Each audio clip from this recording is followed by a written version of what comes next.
The Babylonians Are Coming. Chapter 2. Pastor Elijah Harper's Journey to Faith. Elijah Harper sat on the edge of the wooden pew, staring at the sunlight filtering through the stained glass windows of his father's church. The colors bled into the sanctuary, casting a kaleidoscope of light on the worn, polished floors. Yet, despite the beauty of the scene, Elijah felt nothing. The hymns, the prayers, even his father's passionate sermons, all of it felt like distant echoes, bouncing off the walls of his mind but never settling in his heart. He was 16, caught in the turbulent space between faith and doubt. For as long as he could remember, Elijah had been expected to follow in his father's footsteps. Pastor Henry Harper was a well-respected figure in the small town of Ashford, a man whose deep, booming voice carried the weight of years of devotion. But for Elijah, that devotion felt more like a chain, binding him to expectations he couldn't fulfill. The sermons about love, grace, and faithfulness filled the church, but all Elijah could think about was the silence in his own heart. Why couldn't he feel what his father felt? Why didn't God speak to him the way he seemed to speak to everyone else? "Return to your first love," his father would say during altar calls, quoting Revelation 2:4-5. "Remember the heights from which you have fallen. Repent and do the works you did at first."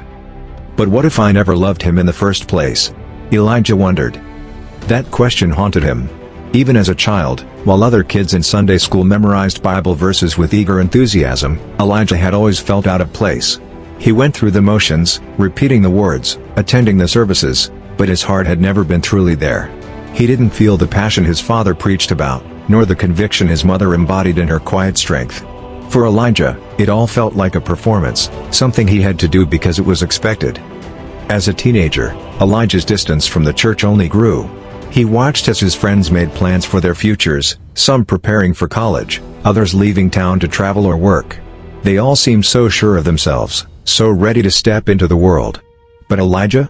He was suffocating under the weight of his father's expectations, trapped in a life he didn't want, living out a faith he didn't understand. Flashback. A father's expectations. Elijah, his father's voice had been firm but not unkind. "You know what's expected of you." It was late, and they were sitting in the living room of the Harper home. The fireplace crackled, casting long shadows across the room. His father's Bible lay open on his lap, a familiar sight that had long ceased to comfort Elijah. "I know," Elijah replied, staring at the flames. "You want me to take over the church one day." "It's not just about the church," Pastor Henry said, his brow furrowing. "It's about living a life of purpose, of service to God. You've been called, Elijah. You can't run from it." Elijah clenched his fists, the frustration bubbling inside him. Called? How could he be called to something he didn't even believe in? How could his father not see that? "Maybe I'm not cut out for this," Elijah said, his voice low but steady. "Maybe I'm not meant to be a pastor like you." His father's face softened, but there was still a firmness in his eyes. "Son, I know it's hard to understand right now. But trust me, God will reveal himself to you in time. You just have to be patient." Patience.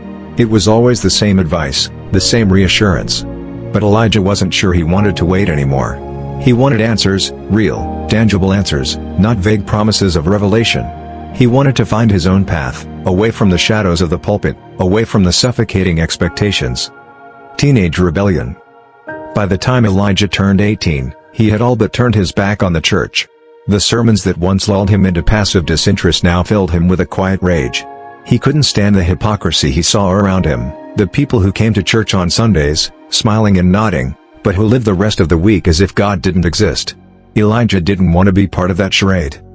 After graduating high school, Elijah left Ashford without a second thought. He enrolled in a university miles away, eager to distance himself from the church, his family, and the God he felt had never truly been there for him. He chose to major in business and political science, two fields he thought would give him control over his life, something he had long craved. If there was no God to guide him, then Elijah would guide himself. He would find success in the world, carve out a place where he could thrive without the burden of faith. For the first few years, it seemed to work. Elijah threw himself into his studies, making new friends who shared his ambitions. They talked about freedom, success, and the limitless possibilities ahead of them. They spoke about the future with excitement, dreaming of careers that would take them far from their small towns and churches. Elijah felt liberated, finally free from the weight of his father's expectations, free from the guilt of his lost faith. But the freedom didn't last. Despite his academic achievements, Elijah soon found that the corporate world was not the haven he had imagined. It was a world of ruthless competition, where people were judged by their wealth, power, and connections. No matter how hard Elijah worked, no matter how many late nights he spent studying or networking, he always felt one step behind. The success he had sought so desperately seemed to slip through his fingers, just out of reach. It wasn't long before Elijah began to feel the same emptiness he had felt in his father's church. The corporate world, like the church, had promised fulfillment but delivered disappointment. His career stalled, and the excitement he had once felt about the future began to wane. Slowly, a familiar sense of disillusionment crept back into his life. Flashback, a moment of crisis.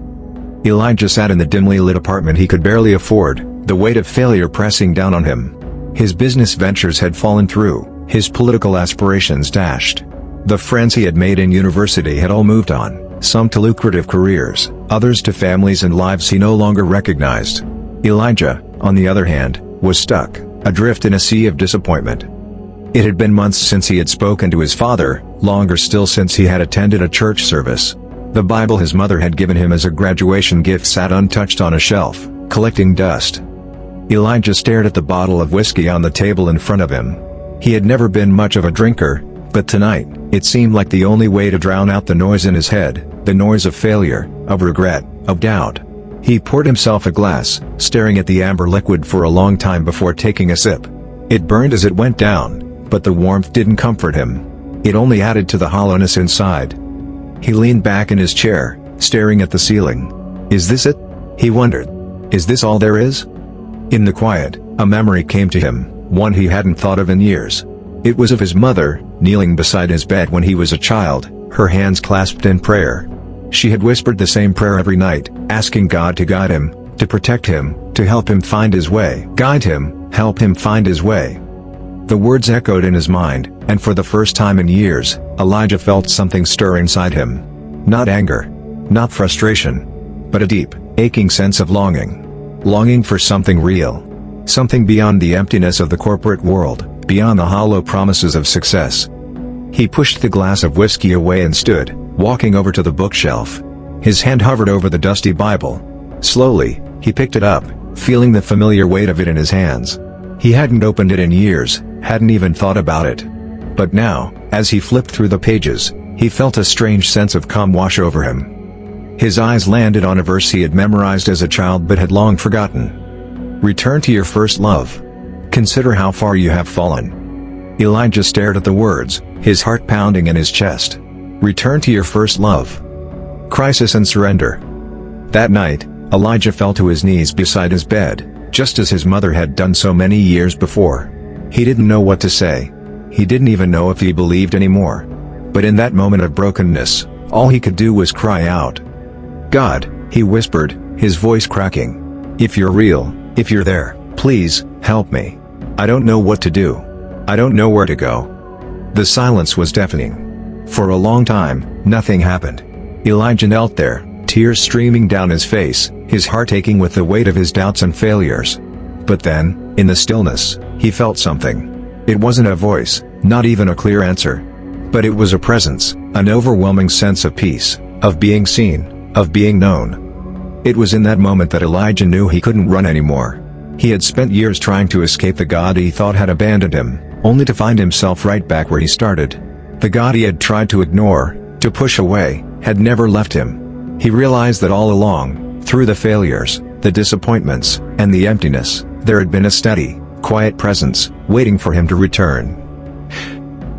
Elijah stayed on his knees for what felt like hours, pouring out everything he had kept bottled up for so long. The anger, the frustration, the doubts, he laid them all before God, uncertain if he would be heard, but desperate for some sign that he wasn't alone. When he finally stood, his legs felt weak, his eyes were puffy from crying, but something was different. He didn't have answers, far from it, but for the first time in years, he felt a flicker of hope, a spark that maybe, just maybe, there was a purpose to his life beyond the career he had pursued so single-mindedly. The journey back. The weeks that followed were filled with moments of hesitation and second-guessing. Elijah wasn't sure how to navigate this newfound sense of faith. The Bible that had once been a foreign and distant text to him now held a strange allure, pulling him deeper into its pages. He spent hours reading, not out of obligation, but with a genuine hunger for understanding. And it was the prophetic books, the ones that had always seemed the most confusing and abstract, that captivated him the most. He found himself returning again and again to the book of Revelation, studying the imagery of beasts, seals, and judgments. At first, the visions of John seemed incomprehensible, filled with symbols that were beyond Elijah's grasp. But as he dug deeper, something began to stir within him. These weren't just cryptic messages from an ancient time, they were warnings, prophecies that were as relevant now as they had been thousands of years ago. The world around him began to take on a new light. Elijah started to see connections between the global events unfolding in real time and the visions in Revelation. The wars, the economic instability, the moral decay, everything seemed to point to the rise of a new Babylon, a system that sought to seduce humanity away from God. The more he read, the more he became convinced that the prophecies were not just about a distant future but about the present. Babylon wasn't just a city, it was a global system of control, of materialism, and of rebellion against God. But even as his faith deepened, Elijah struggled with doubt. Could it really be true? Was he, a man who had spent so many years running from God, really being called to understand and warn others about the end times? Who was he to take on such a responsibility? The calling. One night, after a particularly intense study of Revelation, Elijah fell asleep with the Bible still open on his lap. As he drifted off, he found himself in the middle of a vivid dream. In the dream, Elijah stood in a vast, barren landscape, surrounded by ruins. The sky was dark, heavy with clouds, and in the distance, he saw a massive tower rising from the ground. It was a towering structure of glass and steel, shimmering with an eerie light. As he walked closer, he saw people inside, thousands of them, living in luxury, indulging in wealth and pleasures. They were laughing, celebrating, completely unaware of the danger around them. Suddenly, the ground beneath the tower began to tremble. Cracks formed in the foundation, and the glass started to shatter. The people inside panicked, rushing toward the exits, but it was too late. The tower collapsed in a deafening roar, sending dust and debris into the air. As the ruin settled, Elijah heard a voice, loud and thunderous, shaking the earth. "Fallen. Fallen is Babylon the Great." The voice echoed through the landscape, and Elijah fell to his knees, overwhelmed by the power of the vision. When he looked up, he saw a figure standing in the distance, cloaked in shadow. The figure raised a hand, pointing directly at Elijah. "Go," the figure said, the voice booming through the dream. "Warn them." Elijah woke with a start, drenched in sweat, his heart pounding in his chest. The dream felt so real, so vivid, that he couldn't shake the feeling that it was more than just a dream. It was a message, a calling. He sat up, his breath still ragged, and looked down at the Bible in his lap. It was open to Revelation 18, "Fallen. Fallen is Babylon the Great.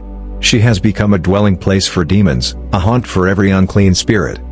Elijah closed the Bible and whispered a prayer, his voice shaky but resolute. "God, if this is your will, if you're calling me to warn them, I'll go. Just show me the way." Becoming the messenger. From that moment on, Elijah's life was transformed. He couldn't ignore the calling any longer. The visions, the warnings in the scriptures, it all became too clear to dismiss. He began to share his revelations with anyone who would listen, starting with his small group of friends and eventually expanding to his congregation. At first, the response was lukewarm. Some people saw Elijah's newfound fervor as admirable but unnecessary. After all, the world had always had its share of problems: war, economic instability, moral decay. What made Elijah think that now, in their time, these prophecies were coming true? But Elijah couldn't shake the sense of urgency. He knew in his bones that they were living in the last days, that Babylon was rising again, not just as a city, but as a global system of deception and control. He warned his congregation of the seductive power of materialism, of the dangers of complacency, and of the false promises of peace that the world would offer. Some listened.